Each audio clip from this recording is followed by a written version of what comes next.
Abra sua Bíblia comigo, livro dos Salmos, Salmo de número 23.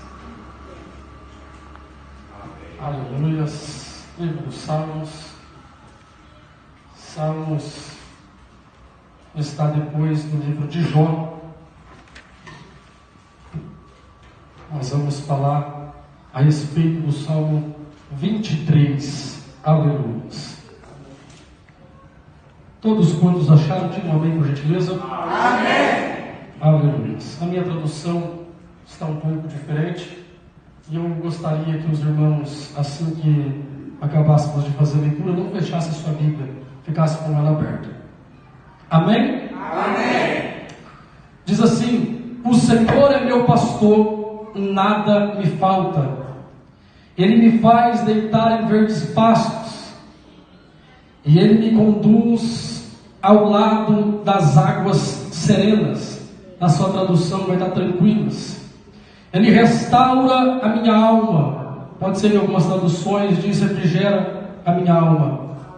Ele restaura a minha alma, me guia no caminho da justiça por causa do seu nome. Sim, ainda que eu ande pelo vale da sombra da morte, não temerei mal algum, porque tu estás comigo. A tua vara e o teu me consolam. Tu preparas uma mesa para mim na presença dos meus inimigos. Tu unges a minha cabeça com óleo, meu cálice transborda. Certamente a bondade e a misericórdia me seguirão todos os dias da minha vida, e eu habitarei na casa do Senhor para sempre. Amém? Amém. Glória seja dada ao nome santo do Senhor. Pode tomar os vossos assentos, permaneça com a sua Bíblia aberta. Nós estaremos hoje explanando o Salmo de número 23. E para a gente poder compreender o Salmo de número 23, nós precisamos estar com as Bíblias abertas, nós precisamos olhar alguns versículos para a gente chegar ao entendimento do contexto em que este Salmo ele foi escrito. E para os irmãos entender um pouco mais, o livro dos Salmos ele é uma compilação, de 150 salmos. E na verdade esses 150 salmos são hinos, que os judeus salmodiavam ao Senhor.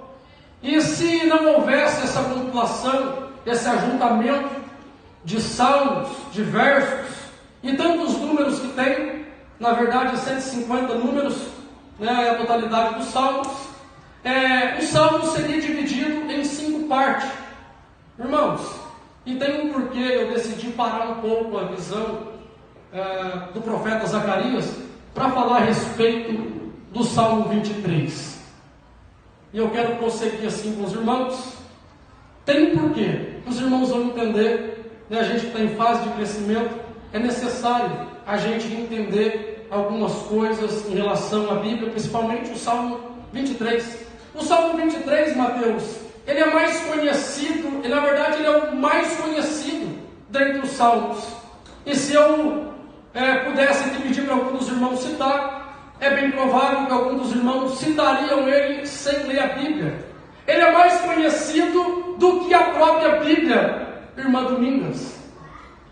Eu diria e aprofundaria um pouco mais, ele é mais conhecido do que o próprio Senhor Jesus dentro da Bíblia Sagrada. E eu disse para os irmãos que os salmos, eles eram hinos, cantados, e ele faz parte do inário do judeu. Como estava dizendo para os irmãos, nós poderíamos aqui, se não houvesse essa compilação, dividir os salmos, melhor dizendo, em 5 partes. Aqui nós vamos ter o Salmo de Davi, aqui nós vamos ter o Salmo de Moisés, nós vamos ter o Salmo de Coré, nós vamos ter o Salmo de Asaf, enfim, são vários os autores do livro dos Salmos. E para a gente chegar ao entendimento, porque cada salmo ele tem um contexto, cada salmo salmo, nós precisamos entender qual foi a ocasião que ele foi escrito, o porquê ele foi escrito e na onde foi escrito, para a gente chegar a um melhor entendimento e explanar o Salmo de número 23, que ele é riquíssimo. Para os irmãos terem uma noção, quem escreveu este Salmo foi o conhecido rei Davi, aquele mesmo que reinou durante 40 anos. Ele foi um dos autores dos Salmos, foi um dos compositores de grande parte dos Salmos. Para os irmãos terem uma noção do contexto, que nós precisamos aplicar o contexto em que ele foi escrito. Inclusive, Fabrício, dita para mim aquela frase que você me mandou hoje. Eu gostei daquela frase e eu não marquei para mim recordar para passar para os irmãos. Eu achei interessante. Diz ela para mim. Que o texto, sem contexto, ele é pretexto para toda heresia. O texto, sem contexto, ele é pretexto para toda heresia. Por isso que a gente precisa entender o contexto. Para onde, quando, em que momento, em que situação se ocasionou para que ele pudesse escrever este salmo. Se eu pego um salmo, ou um verso isolado, ou na verdade qualquer outro versículo da Bíblia isolado, ele é um pretexto para se tornar uma heresia. E é por isso que nós vemos grandes denominações se perdendo ao longo do tempo, por não fazer leitura das Escrituras Sagradas. É por isso que eu estou com esse propósito com os irmãos, de fazer a leitura da Bíblia toda, irmãos. É bem verdade que quem entra aqui por ter a congregação um pouco pequena, e também por ser pentecostal, é possível, pastor, que ele ache que a nossa igreja é templo. Estou falando da igreja organização. Pode ser que ele ache que nós somos um pouco ignorantes por ser pentecostal. E olha, quem pensar assim, ele vai errar. Não é porque o pastor é bom, não tem nada de bom. É porque os irmãos estão buscando entendimento, estão buscando a leitura da Bíblia, e isso é bom. Aleluia.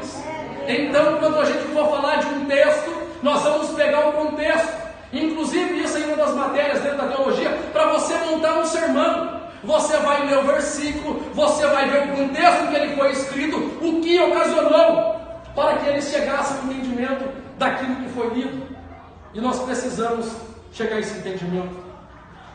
Eu queria citar aqui um dos contextos em que um dos salmos foi escrito, e muito bem escrito, foi inspirado também pelo Espírito Santo. Davi, depois de se tornar rei, Mateus, ele vai guerrear contra os filisteus. Os filisteus, irmãos, sabem que foi um dos maiores inimigos do povo hebreu. Certa vez, Davi, ele guerreou 2 vezes no mesmo dia com o povo filisteu. Pela manhã ele foi guerrear com o povo filisteu.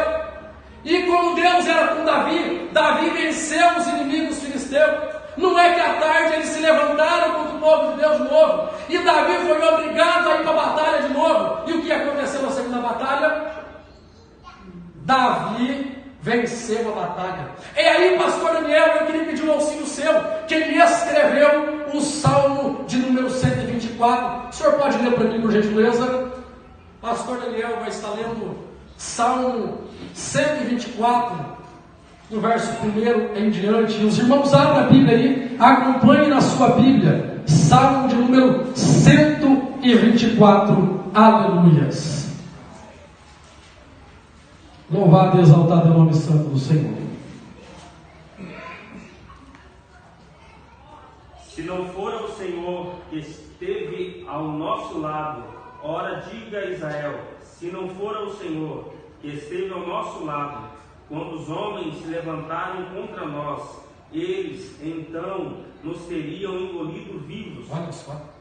Quando a sua ira se acendeu contra nós, então as águas teriam transbordado sobre nós, e a corrente teria passado sobre a nossa alma. E então as águas altivas teriam passado sobre a nossa alma. Bendito seja o Senhor, que não nos deu por presa aos seus dentes.